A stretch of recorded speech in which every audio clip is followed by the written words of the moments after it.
Namaste and hearty welcome to all of you to this high intensity Thursday Satsang.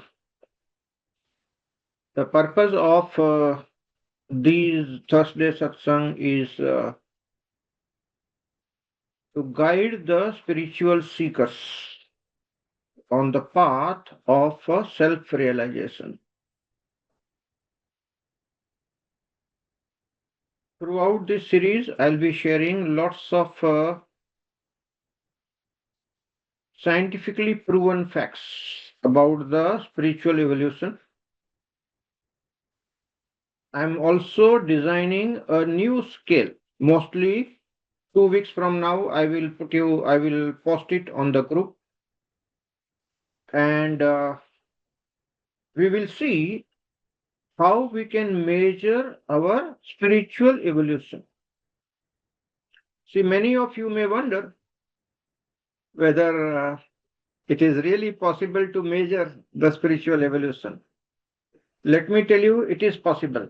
The first experiment we had done was around 2005 or 6. That is the time I had designed one of the scale, and for the whole batch of people at Tao, we had done that. Okay. But now that the things have improved a lot, I'm upgrading and redesigning my SQ scale. SQ means spiritual quotient. So spiritual quotient is very much measurable. All of us, we will measure, and then we will continue working. And over a period of time, you can see how much improvement has happened. See why this kind of a scientific approach is necessary for the modern world right now, because lots of people are doing lots of things and they are not going anywhere. They are not achieving anything. They are still in that same confusion. The life is in the mess. Things are not improving anywhere. And because so many people are talking so many things, more and more people are getting confused. So there is no clarity about what is it that actually helps on the spiritual path and what is it that does not help. So lots of people doing lots of things, creating their own stories. Something is working, something is not working. How do we cross check?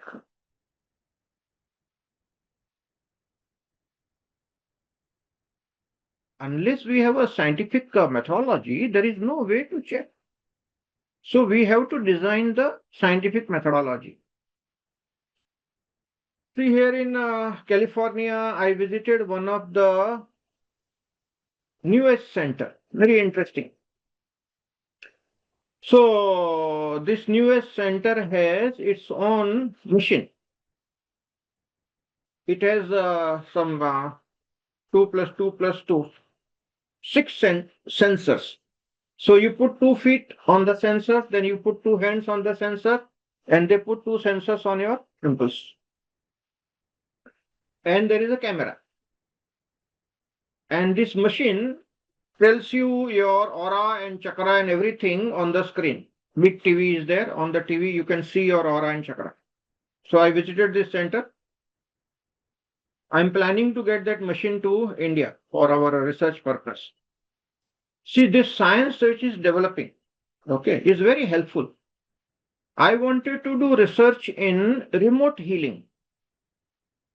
Do you know there are lots of remote healers? Like remote Reiki healing is possible, remote pranic healing is possible. So, but no research, no proofs are there. We may think it's a psychosuggestion, or we may feel it's just because you are sitting silently receiving the healing, it's your meditation that is healing. So there is no double blind test done on this remote healing aspect so far in the world. We would like to do that. How do we do that? See, in one room, the healer will be sitting and we will have the machine. So we are able to see the aura chakra and everything. In the next room, we will tell the healer to sit just a couple of meters away. Only the wall is there in between. I had done this experiment long back, earlier also. But because the machines were not sensitive, we could not come to any conclusion. Okay. So, for example, see how the double blind test is been done. We tell the healer to send the remote healing to the healer who is sitting just 2 meters away in the next room. When we see the aura and chakra on the machine. Okay. See how the double blind test has been done. We remove the healer. Okay. And we tell Healy that you are getting the healing for next few minutes. Okay. Now what are the changes happening? If the changes are happening, which means the Healy is creating the healing for herself through her mindset and her meditation, healer is not contributing because he is not even sending the healing. This is called psychosuggestion, autosuggestions. So how do we separate this autosuggestion effect from the actual remote healing effect? So machine will prove it. And it can be proved live on the spot. So we can do this kind of double blind test and come to the actual conclusion, what is working and what is not working. So similar kind of experiment I had done long back, 20 years back when we got the first machine in for Reiki healers. A genuinely good Reiki healer, he puts his hands on the person and suddenly the person's aura changes and it's recorded in the video camera.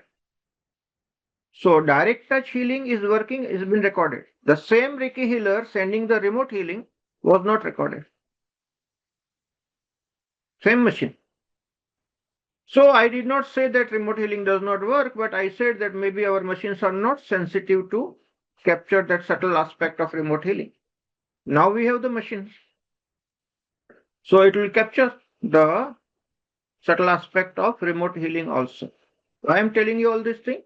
See, we need scientific temperament to understand the spiritual evolution. Why?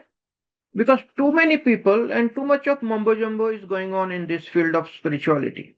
Me as a scientist, I have taken the stand 35 years back that we will bring the scientific credibility to the spiritual science. That was my mission with which we started our Tao Center. It's written as a part of our commitment. And for last 35 years, we had been doing that. See, the esoteric club that has already started, about 40 plus members have joined. I'm going to tell you something which is mind blowing. You may not believe in the beginning, but I will provide all the scientific proofs to you to prove that how we are confused about so many things. We don't have the clarity on many aspects of the existence. The multidimensional universe which is there, we don't know. There are so many things which are happening around. We have no idea because we have been conditioned, we have been biased. And that's why we are confused. So, how much we are able to see the things as they are is very limited. But you see, our conditioning is so very heavy that you had been with some master and master said something, and I'm telling you something which is contradicting, you will drop out from the group.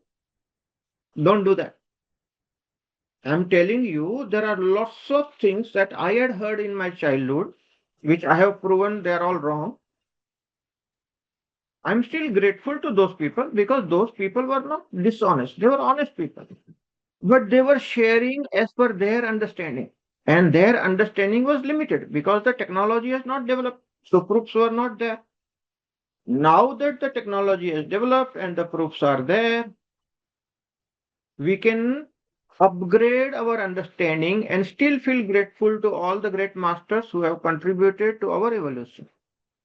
So one should not run away from the science. Okay. You should be grateful to all the teachers, all the masters of the past, and understand that things are improving. The frequency of the planet Earth is changing. We are all evolving.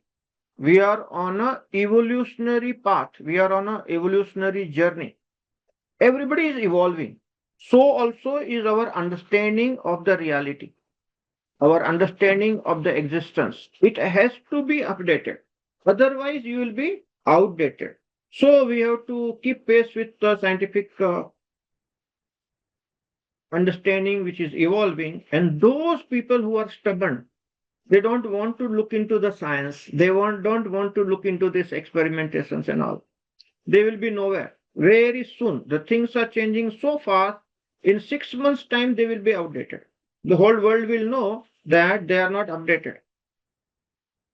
See what is happening because of the technology. Things are changing so, including spirituality, including the healing modalities. I'm seeing here the healing has gone to a very high level because of the scientific innovations. One of the best spa in Bay Area I visited, very costly compared to the Indian standards, very, very costly. But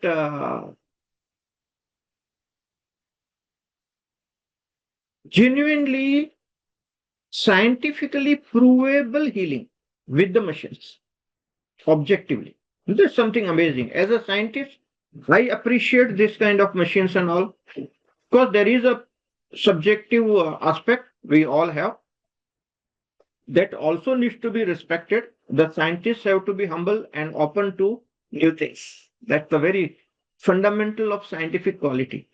A scientist cannot be stubborn. A scientist cannot have a rigid mind. A scientist is the one who is open to innovation, open to updating, open to new learning, open to new ideas. So we all should have the scientific temperament to understand spirituality in a right manner so that we are all benefited from the spiritual evolution. And together, the mass consciousness, we can ascend. I have already completed my book on ascension. Very soon we will be publishing.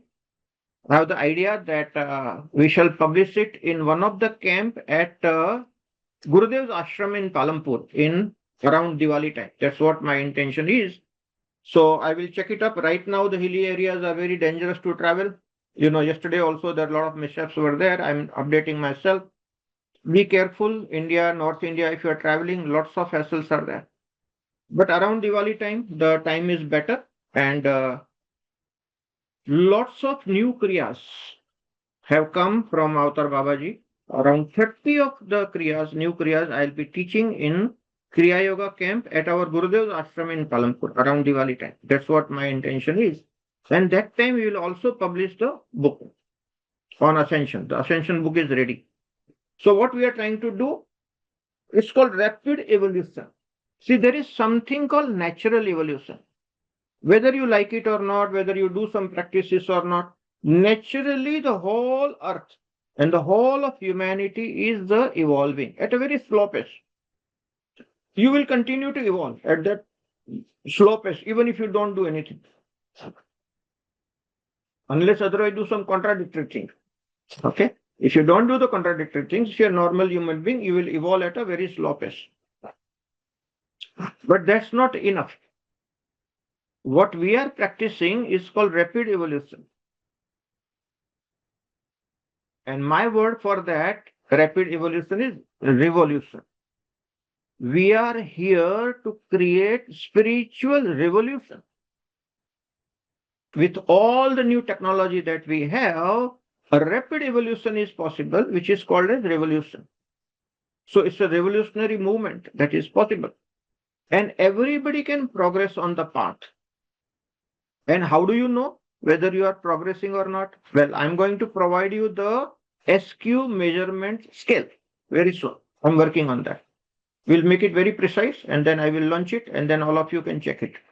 SQ means spiritual quotient measurement scale, which means spiritual quotient can be measured. How evolved you are spiritually. There are certain criteria and you will only measure for yourself and then check it up whether you are evolving onto those parameters or not. Okay, so I have defined some 20 parameters on a scale of 0 to 10. If you define total marks 200. Okay. You will see for our group average will be somewhere between 50 to 100 because that's the kind of evolution. We are not even halfway through. Okay. Some people will be going 100 plus. Those are real masters. So there's a long way to go. Okay. There are so many things.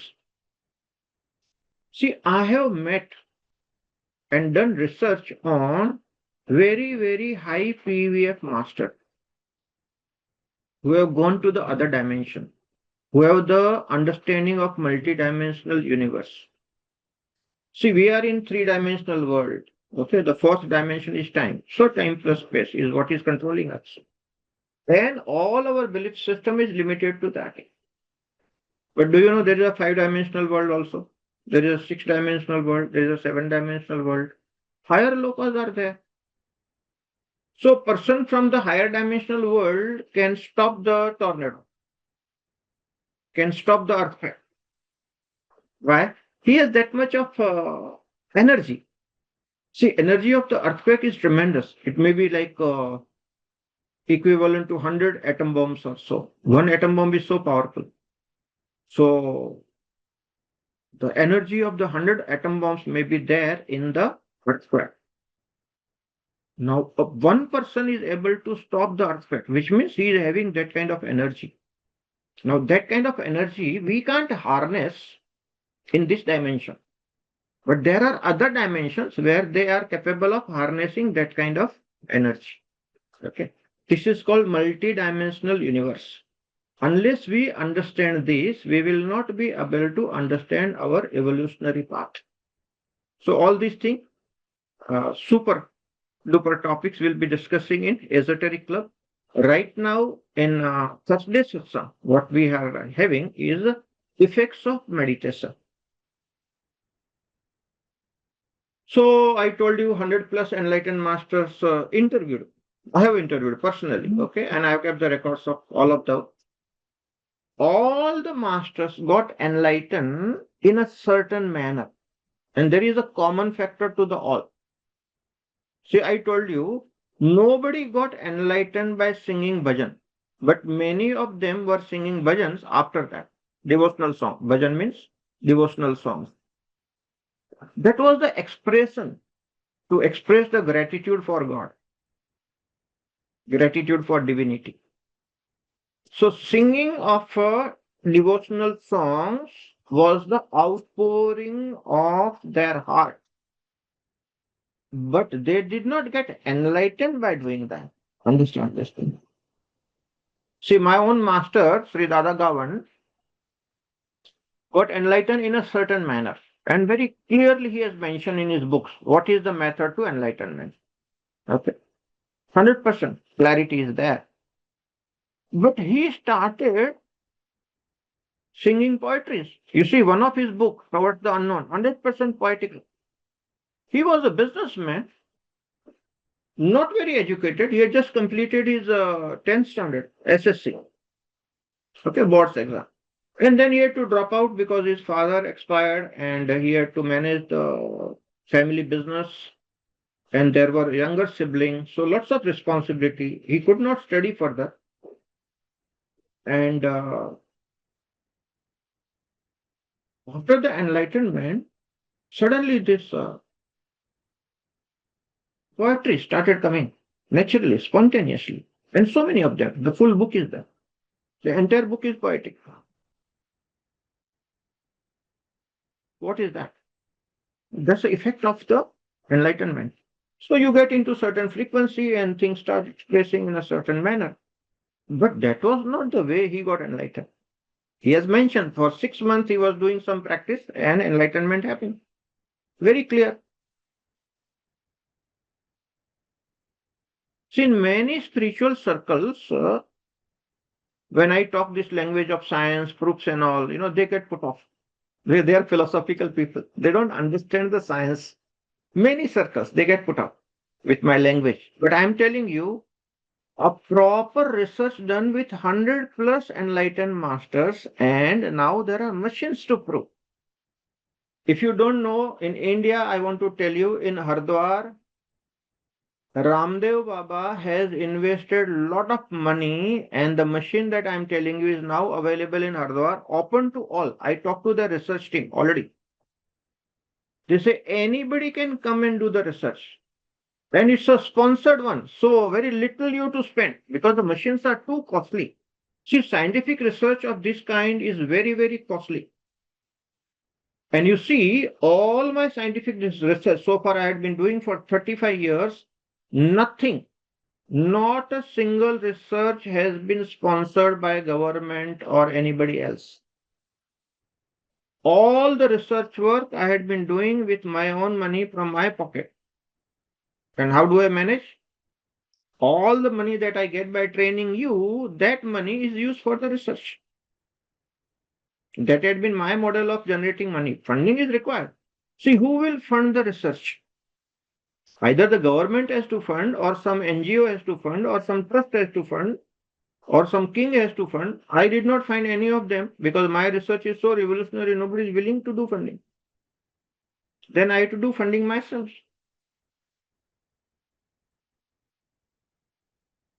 So who is funding my research? You are funding my research. Those who are attending my classes and paying my fees, that money is going into the research work. Otherwise, research is not possible. That's why nobody is doing it. See, who will do it when you don't have the funding from the government? So it's a very difficult job. What you are getting is a very, very rare thing. Let's use it for our well-being. That's the whole purpose. Okay. As I told you that our attitudinal correction should be done. Something absolutely amazingly valuable coming to you free of cost should not be treated as free of cost. Our word in Sanskrit is amulya. Amulya means something which is so sacred, it is beyond the price tag. So Thursday Satsang comes into that category. It's beyond the price tag. And I believe in this. My master taught me this thing. There is some knowledge which is so sacred. If we put the price tag and make it a transaction, we are actually degrading the knowledge. So degrading effect of commerciality is very much there. But you see, most of the modern world people, they don't understand the value. And that is the first attitudinal correction that all of us in Om Prem Sangha we shall do. The value is very much in the knowledge, the wisdom that has been shared. Okay. So the ancient culture was such that people had lot of value for the wisdom, not about how much you are charging. See, I see this, my counterparts in USA are charging 50 times to 100 times more than what I'm charging for my services. 50 to 100 times more. I mean, that is the kind of a value that we have. USA is one of the costliest countries. Our spiritual services at our center, we give such a nominal things. Okay.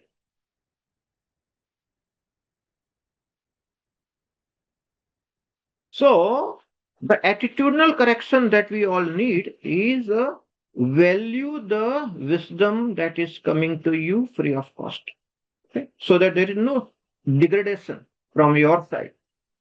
And there is no degradation from my side by making it transactional. My master Sri Dada Gavan was absolutely staunch follower of this philosophy. The moment we make spirituality transactional means giving and taking money, exchange of money like a commerce. I'm not degrading the commerce. Commerce is good. But when a sacred knowledge has been shared, it should be beyond the transaction. And that is possible only when people are evolved, people understand the value of the wisdom sharing, people understand the value of the research that we do, people understand that there is a lot of money involved in research and not take it for granted. Why I'm telling you all these things? Because in my Prem both sessions, 4 sessions happen, fifth one will be happening on this Saturday. Too much of efforts from my side, lot of research, lot of money spent on creating those things. And because I gave free, because I thought it was extremely sacred knowledge and I can't make a transaction out of it. People took it for granted. Nobody worked on it. I had to tell them, please change the attitude. Something is coming free doesn't mean you take it for granted. Okay. The American trainer will charge you at least $10,000 for that kind of service. $10,000, yes, that's the minimum they will charge.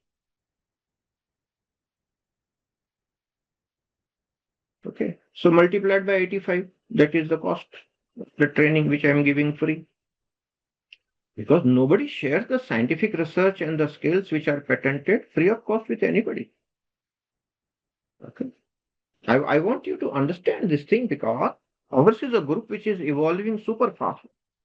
We are scientific minded people. We are working in a very systematic manner. We have a lot of scientific data coming in from the new research that is happening. So all this thing plays a very big role in our evolutionary path and it's provable. All right. So that much is enough. I hope all of you understand. Prem both and Thursday satsangs are sacred for us.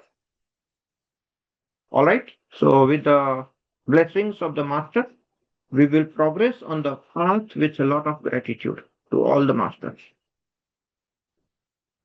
When I share my scientific approach, it's not to do the degradation or criticize any of master of the path. Not at all. That's not the intention. The intention is to do the corrections within ourselves, within our belief system, within our understanding. Okay? So be grateful to all your masters of the past. Whosoever has contributed to you, you should be grateful. In their own way, they have helped you. Okay. So you learned Reiki healing from a master, Reiki master. Be grateful. I may scientifically prove this way or that way about the remote healing. Machines are there. But that should not reduce your gratitude for your master. Whatever has helped you. So that gratitude has to continue. Okay. That should not disconnect you from your path. Science will evolve anyway. And it's helping us to change our belief system, which is good. About meditation now, coming to the points today's satsang. Lots of people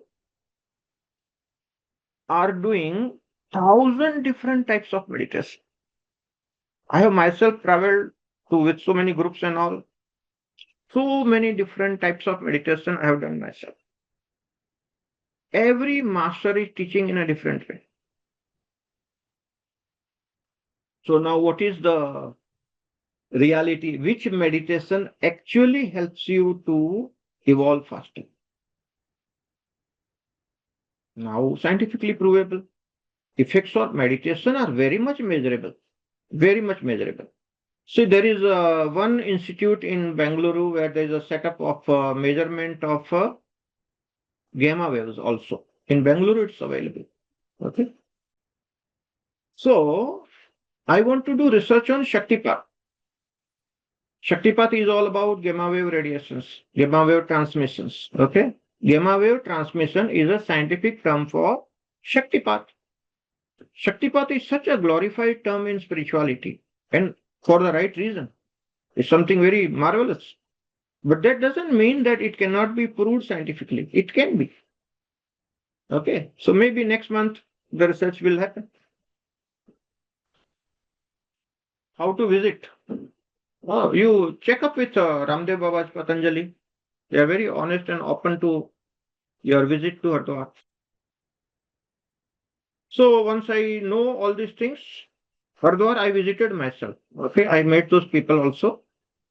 Patanjali centers you contact, and they are very much open. They will guide you.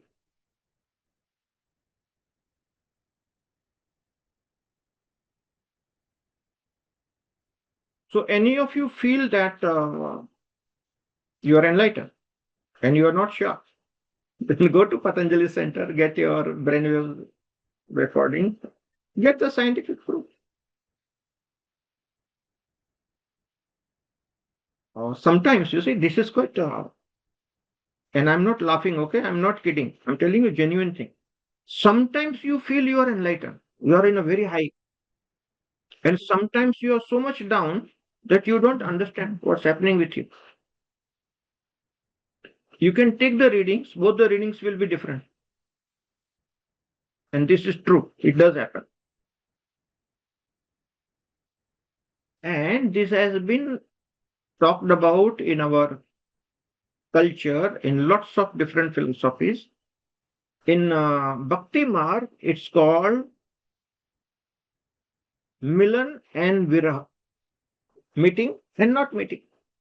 Okay, that is what is in the Bhakti Marg, the path of devotion. In Kashmir Shaivism, we call it as hide and seek. Okay, sometimes Shiva is hiding, sometimes it's available. So that hide and seek game goes on for a while. And that is the time you are into the transient state. Sometimes enlightened, sometimes not enlightened. Until you settle into enlightenment full time.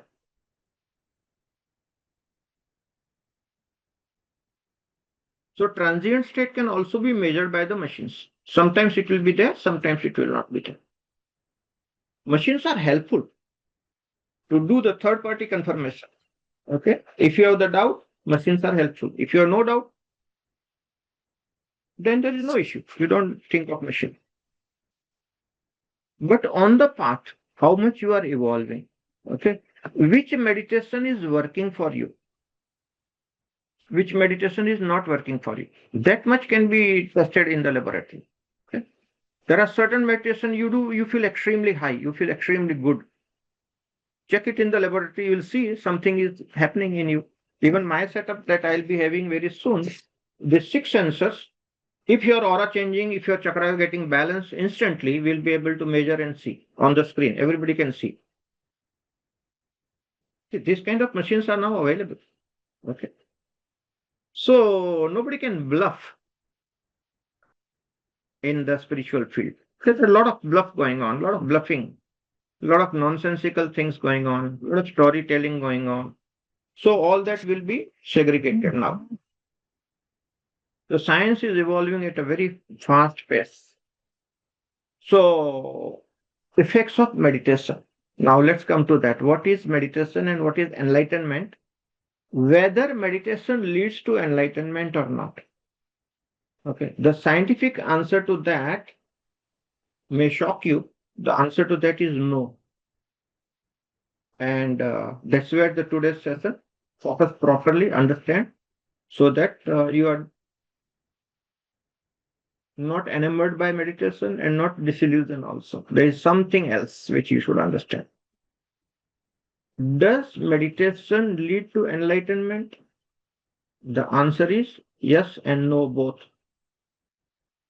Yes from the non-scientific angle, no from scientific angle. Yes and no both from the higher angle. So I'll explain you everything. What is it? So what is the myth about meditation? We must bust. Dangerous, but that we need to do, otherwise you will get stuck with meditation also. Thousands of people are stuck with meditation. See, many people I have talked to, they are meditating and they think they are meditating in the right way. I also believe that is the right way. What is the right way of meditation? Just watch your breath. Be aware of your breathing process. That is called Anapanasati Dhyan, given by Gautama the Buddha. Absolutely amazing technique. Very good.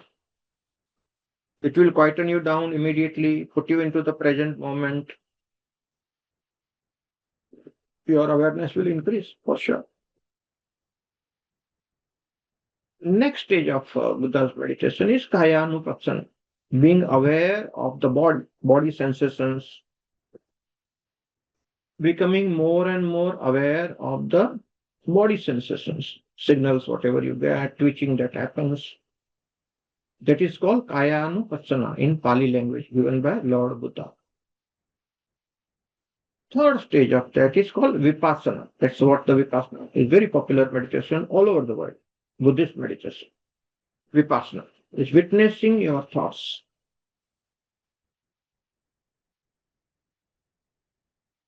So I was talking to my master. Now the real story. How much true? What is false? What is the myth? What is the truth? Listen very carefully. Okay. Not many masters tell you these things. Okay. Masters know about it, but they are hiding. They will motivate you to meditate, which is good. I appreciate. Every master should motivate. students to meditate. That's necessary. But will that meditation lead to enlightenment? The answer is no. Then what leads to enlightenment? Listen carefully. I'm going to tell you that.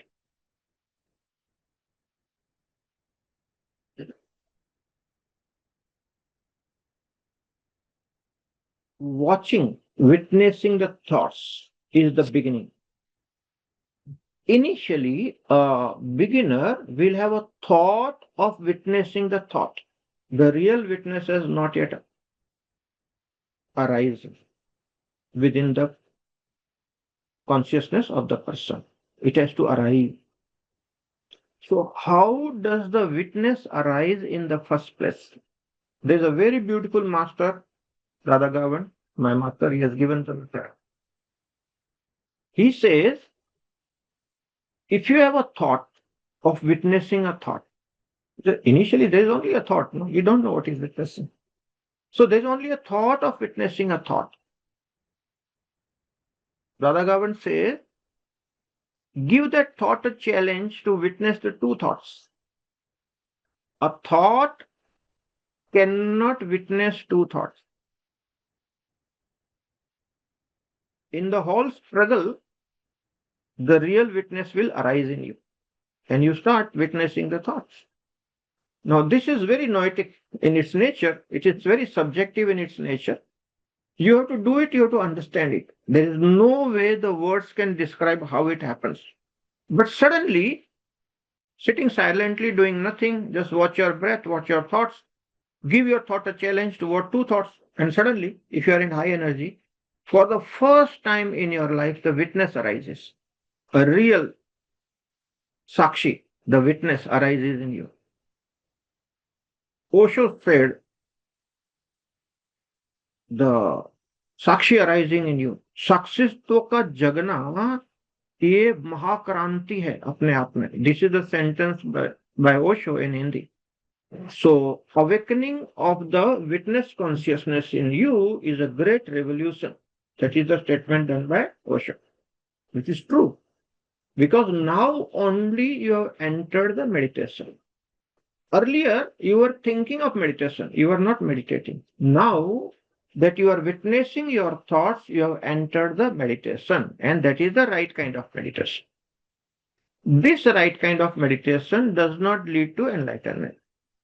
This is the topic of discussion for the day. Okay? And don't talk these things to your other friends and all who are not deeply into it. That will discourage them to do meditation. Okay? So this is not for the discussions with the common man. This is only for the spiritual scientists who want to go deep and understand how the enlightenment happens. Okay? See, I was always careful about what I share in free sessions. But now, because of the crisis situation on the planet Earth, even my free sessions, we are talking of some dangerous things. This is a dangerous talk. Okay? So keep it to yourself. Don't talk of these things to somebody who don't understand. They are on the path. It's okay. But this kind of witnessing you can do for years together, 30, 40 years. And I have interviewed those people meditating for 30 years like this, witnessing the thoughts, nothing happened. Why nothing happened?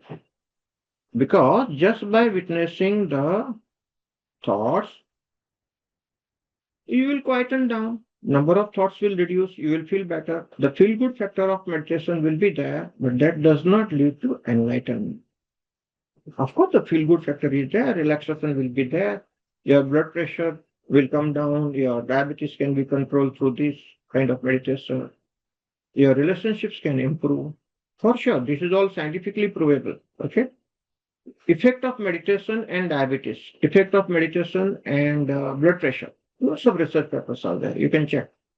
Lots of research papers. That is for sure. So, for the healing, yes, this kind of meditation works. Does it lead to enlightenment? No. Then what is it that leads to enlightenment? That is the point of discussion. So, when you are witnessing, see what happened?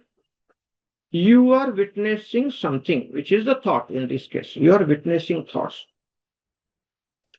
So, the witness is there, the object that has been witnessed, that is there, which is thought in this case, and the process of witnessing is there. These three things are called the trio. The witness, the object of witnessing, which is the thought, and the process of witnessing. This is called trio. As long as this trio is there, enlightenment cannot happen. This is the right understanding. So what happens? You should go deep into witnessing, high intensity witnessing. When you get into extremely high intensity witnessing, pump in a lot of energy at one go. Okay, so sit for longer meditations. Pump in a lot of energy. Do your kriya and then do meditation. In between, again, do kriya and do meditation. Do kriya, do meditation.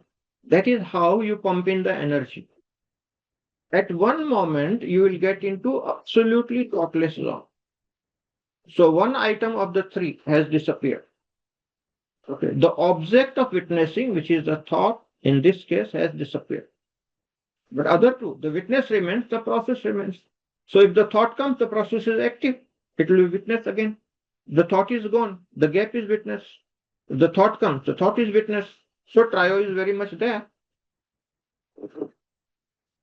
What will happen? If you continue to be into that for a few minutes, 15 to 20 minutes, then thoughts will disappear completely. The next thought will not come, which means what? You are fully rooted into the silence, into the gap between the thoughts. And now it's not between the thoughts, you are fully into the gap. And the thought is not coming. When you come to that state, when the thought is not coming for 15 to 20 minutes, then only the process of witnessing will disappear on its own. So out of the three things, the first thought has disappeared, the process has disappeared, but the witness is still there. Understand this thing. If you continue into that state for 45 minutes, okay, to be more precise, technically 39 to 40 minutes, then the witness also will disappear. The dissolution of the trio. Only when the witness disappears, the awareness becomes aware of itself. That is the state of enlightenment. When the trio disappears and awareness becomes aware of itself, then the enlightenment happens. That is where the gamma waves are radiated in the mind, or gamma waves appear in your brain, okay, which is provable. Otherwise, this normal meditation you can continue for life after life, 100 lifetimes, no result of meditation. Because we don't understand how the meditation brings about the result. So what is missing, my dear friends, is that high intensity meditation. That is where people are not getting the breakthrough. That's why the whole series of high intensity satsang. Unless you put in that energy into meditation and come to a point where you settle into the silence for a few minutes, 15 to 20 minutes, the dissolution of trio will not begin. Only when you cross 35 to 40 minutes, okay, the actual things will start happening. The awakening of the awareness has to happen, not just witnessing. Witnessing is different thing, awareness is different thing, and most of the seekers of the truth, they are seeking, but they don't understand the difference. Unless that kind of awareness develops and becomes aware of itself, enlightenment cannot happen with this petty little meditation that you are doing. Okay, I'm sitting silently every day for 20 minutes. Guruji, nothing happening. I'm meditating for now 40 days happen. Nothing will happen. You meditate for 40 lifetimes. I guarantee you nothing will happen. Because your meditation has got no intensity. High intensity is required. So unless that you put into that high intensity into your meditation will not bring about the breakthrough. I hope all of you understood this thing. Now I will tell you in next few minutes how to put in that high intensity into your meditation. Whatever pranayam you are doing, whatever kriya or you are doing, everything is high. Any pranayam, any kriya that puts you into high is good enough. Because the job of pranayam or the job of the kriya is to increase your prana shakti. Whatever is working for you, use it. Doesn't matter. Nirmal Kriya, 49 healing breath, Nirmal Kriya is very well researched. There's a research paper on the whole thing. And it took us a long time to complete the research. Nirmal Kriya is scientifically proven that it increases your energy. It brings about that intensity. So you meditate for a while and then you do the Kriya. So first you do the Kriya, then you meditate. If you feel you're going down in your energy, do the Kriya again. It will boost up your energy. Keep meditating. So Kriya meditation, Kriya meditation, Kriya meditation. Long hours, 2 hours, 3 hours like that. And you'll get the breakthrough. That is the way. Everybody clear on that? In this also, there is another method. I told you Sri Siddharameswar Maharaj story last Wednesday. All his students were enlightened.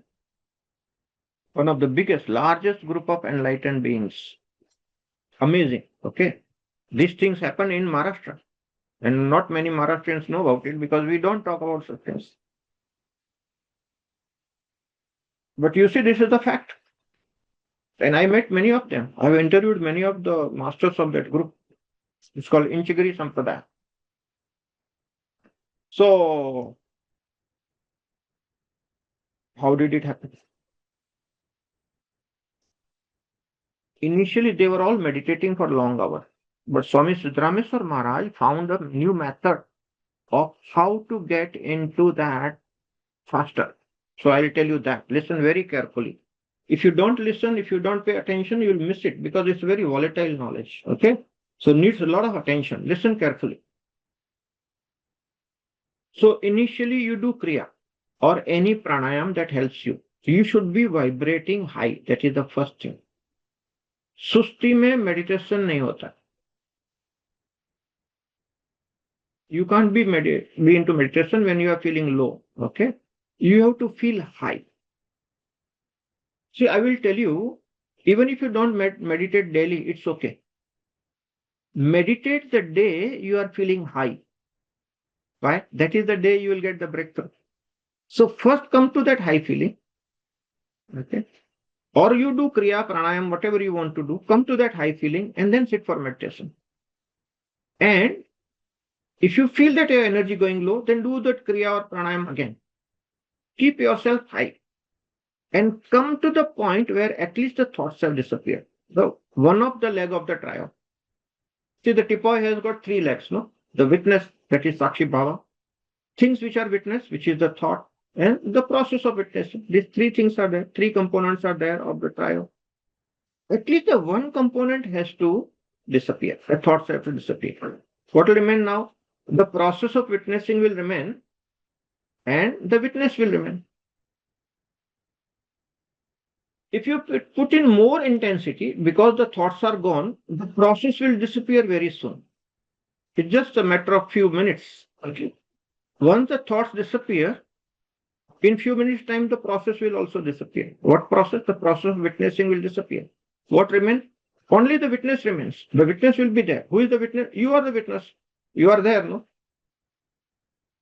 You also have to disappear. How does it happen? Ask yourself a question. See, this is a very, very amazing insight into enlightenment. In that state, ask yourself a question: who is witnessing? With that, the revolution happens. The witness disappears. The awareness arises, and that awareness is aware of itself. Instantly, the enlightenment happens.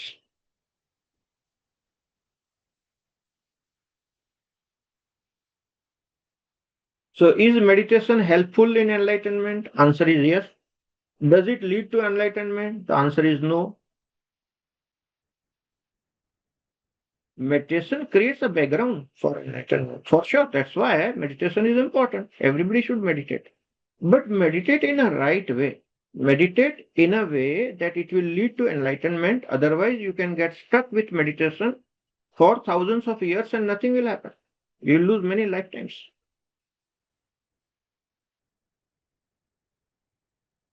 If you see the confidence in what I'm telling you, the confidence is coming because I saw my own 500 lifetimes as a video movie. During those 5 years, I was sitting silently after enlightenment. In 1993 to 1997, I was sitting all alone, 5 hours in the morning, 5 hours in the evening, doing meditation, where my 500 lifetimes opened up to me like a video movie. And what I saw is I was meditating for many, many lifetimes, and I did not get the breakthrough because the mistake that I was making is the same mistake that everybody is making. That is why today's satsang I have to clarify that if you make the same mistake, you will meditate for many, many lifetimes and nothing will happen, no breakthrough. But if you meditate in a right manner, immediate breakthrough will come.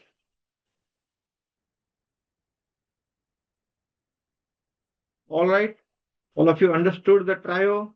All of you understood the dissolution of the trio, how the awareness becomes aware of itself. What is enlightenment?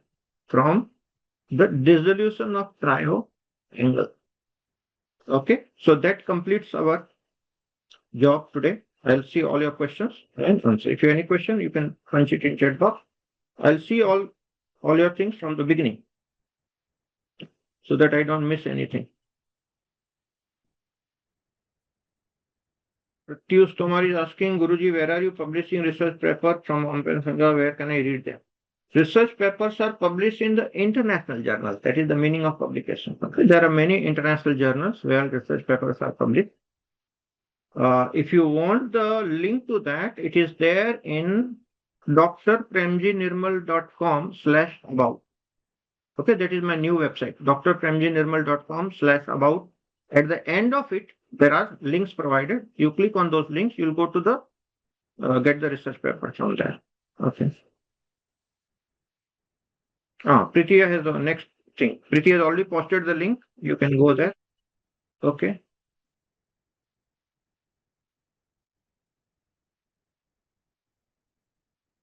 How to visit machine in Hardwar and Bangalore? Patanjali, I told you, contact them. Bangalore, I will tell you the exact where it is. I will find out.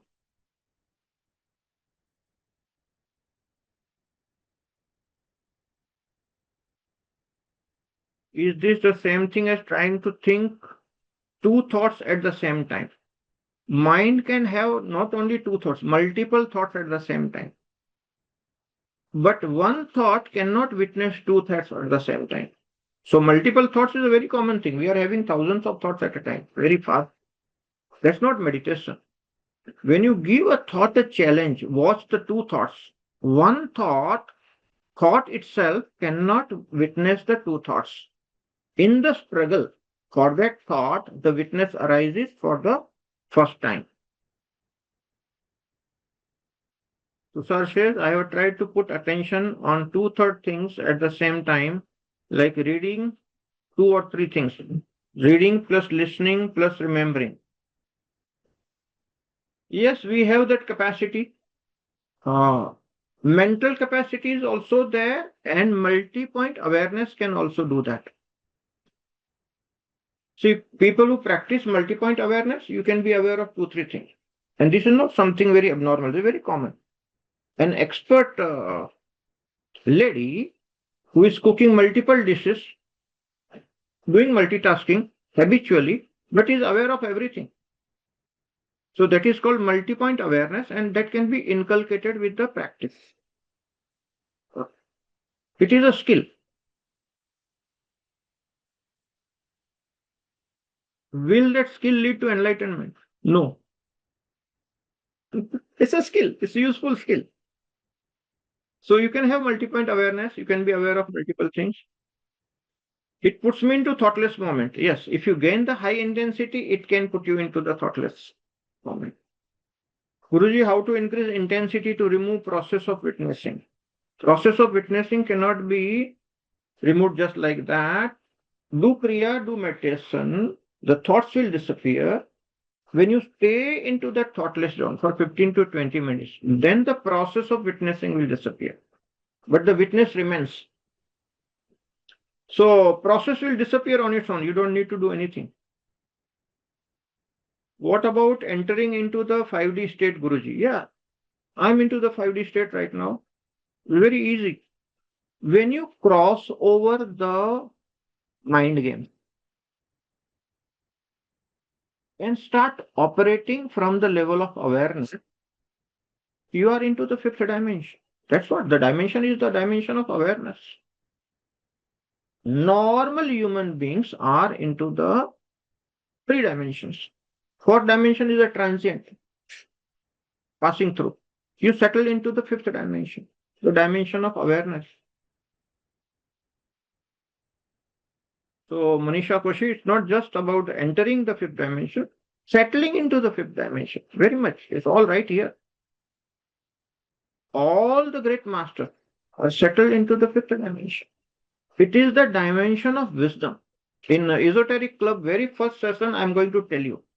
See, this knowledge always existed in Sanatan Dharma. The sun, the moon, the Mars, the Mercury, and Jupiter. Okay, the Venus and the Saturn. This is the sequence in which we write the Shadbal. The sequence is the sequence of evolution. Very extraordinary insight. How the whole existence is evolving. It's very scientific. This was known to our rishis. From where that is where the Jyotish has come. So Shadbal sequence is the sequence of evolution. I'll explain about it, how the multidimensional universe is existing, how we are caught into three-dimensional world, and why we are caught and fighting with each other. Okay. All that knowledge will come.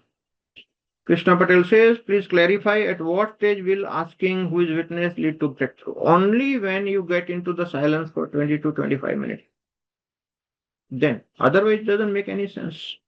Vassala says, dear Guruji Pranam, due to cold and cough, my nose is blocked, so can I do pranayam in this condition even in the limited manner? No. Get well soon first and then why in so much in a hurry? You have to be fit. See, don't do your spiritual sadhanas when you are not well. If you have committed something and you want to do, that's a different matter. But otherwise, you have to be in high. Spiritual breakthrough cannot come to a person who is low, suffering, all that. You have to be very high energy, very highly enthusiastic about it. Manisha Koshi asking what are the six dimensions? There are six dimensions, seven dimensions, a lot of things are there which we can't perceive, we can't understand from third dimension. I'll explain all that things scientifically in Esoteric Club because it needs a proper scientific approach, presentation and all. I have ready with me. We'll discuss. Vinayji asking, is 5D state is no mind zone? No, it's not no mind zone. It's much beyond no mind zone. No mind zone may be a void. What is void? Darkness. Compared to the thought, it is lesser darkness, but it is still the darkness world. There's no light of awareness. So no mind zone is tricky. It can be void. It's called limbo. Hindi में संस्कृत में इसको त्रिशंकु की अवस्था कहते हैं. त्रिशंकु. ना त्रिशंकु की कहानी मालूम है विनय जी? न ऊपर जा सकता न नीचे जा सकता, सब बीच में लटक गया था. वो जो लटके हुए लोग हैं ना, वो लटके हुए लोग नो माइंड में लटकते हैं, उसी को त्रिशंकु अवस्था कहते हैं. तो बहुत डेंजरस है. If you are doing a wrong kind of meditation, you may get into that limbo. That's void. Okay. No mind has got no light of awareness. The light of awareness has to be there. Then you are on the safer footing. Otherwise, you may get stuck with the void, and that's very dangerous. Limbo state. Pratyush is saying, Guruji, when your awareness becomes aware of itself, then while meditating for 5 hours in the morning and evening, you just practice sitting in pure awareness for long hours Yeah, that's exactly the point. You sit into the pure awareness for longer duration, and that is how the settling in the enlightenment happens. When I asked my master why did he meditate for 14 long years after enlightenment, he was settling into that process. It may take more time, it may take less time. It's all up to you, your genetics. But settling into the fifth dimension happens when you stay with that pure awareness without the thought, full light of awareness. That is how you settle in the fifth dimension. The whole earth right now, the whole of the humanity is naturally evolving toward the fifth dimension. So if you cooperate a little bit from your side, okay, right now the time is absolutely right, the quantum jump can happen. That's why I'm opening up the secret knowledge in these free meetings. These secret knowledge earlier days was given after you do jadu pocha, you clean the gaushala for 30 years, 40 years, then master will reveal this thing to you. Here you are getting sitting at your home without doing anything. Okay. So don't take it for granted. This knowledge is very, very valuable because there is a crisis situation on the planet Earth. If you don't do it now, either you go down or you go up. You will not be able to sustain the status quo. Okay. So hold your breath and take a quantum jump. That is the way to go to the fifth dimension. More and more people can get into the right kind of meditation and get enlightened. One enlightened master can counter the negativity of Kali Yuga for more than 1 million people. Because there is so much of negativity all around. You see? Tell me how many positive strokes do you get in a day from the people you meet? Most of the people you meet somehow, knowingly, unknowingly, will put you into the negative mode by sharing the negative news, or you see the negative videos, or you meet people, you get caught into their negativity. You know, the cloud of negativity on the planet Earth right now, I see, is so very heavy. You get caught into the negativity, and that will reduce your awareness. That's the big issue there. So you have to have the strong wings of awareness and understanding, and you take off and go beyond the clouds of the negativity. That is enlightenment. So light of awareness has to be there. You have to go above the clouds of negativity where all the troubles are there. See, we are talking about relationships on that Saturday's satsang. So lots of negativity. You know, the whole world is facing hell lot of negativity in relationships. Rarely, 1 in 1,000 you will find who is untouched by that negativity. 999 out of 1,000 are caught up into negativity in some or the other relationship. Not every relationship, but somewhere you will find 1 or 2 relationships create negativity in you. Okay, that is purely karmic. But negativity is there, and that negativity pulls you down. So when your PVF reduces, you can't get enlightened. You have to continuously increase your energy, increase your PVF, increase your vibrational frequency. Only then the enlightenment happens. Okay. So not to get caught into negativity. Very important thing. That is called Jal Kamalvat Jivan. How the lotus in the pond is there in the samsara, but does not allow the water or the mud to touch it. That kind of quality, like the lotus petal, is what we need to develop through these spiritual practices, so that you can be in the world, but world does not touch you. So you don't take the touch of the world.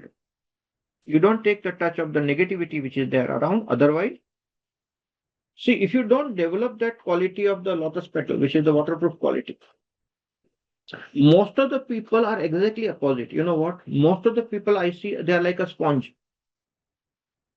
So if you press the sponge and put it in water, what will happen? It will absorb the water. Same way, most of the people are like a sponge as far as the negativity is concerned. You meet the negative people, you start absorbing their negativity, you become negative. Something wrong with you. You are not a spiritual person. A spiritual person does not take the touch of the negativity, which means you have the waterproof quality for the negativity or negativity proof quality. That is called Jal Kamalvat Jivan by our rishis. कि जल में जैसे कमल खिलता है, कमल की पंखुड़ी को जल touch करता है, फिर भी कमल को कुछ नहीं होता, अनटच रहता है, वैसे हमने अनटच रहना है संसार में.